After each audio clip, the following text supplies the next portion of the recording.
मान्सूनने राज्यातून परतीच्या प्रवासाला सुरुवात केली। मान्सूनने अकोला अहिल्यानगरपर्यंत परतीचा प्रवास केला, तर राज्यात पुढील 5 दिवस पावसाची उघडीप राहण्याची शक्यता आहे, असा अंदाज हवामान विभागाने दिला।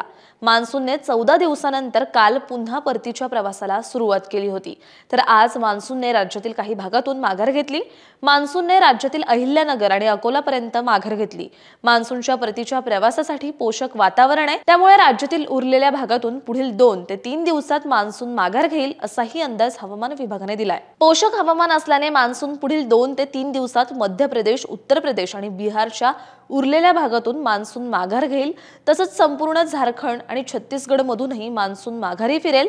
यासोबतच पश्चिम बंगाल, सिक्कीम, ओडिशा आणि तेलंगणाच्या काही भागातूनही मान्सून काढता पाय घेईल, असा अंदाज हवामान विभागाने दिला। आज गोंदिया आणि गडचिरोली तसंच सिंधुदुर्ग आणि कोल्हापूर जिल्ह्यात काही ठिकाणी ढगाळ हवामानासह हलक्या सरी पडतील, असा अंदाज हवामान विभागाने दिलाय।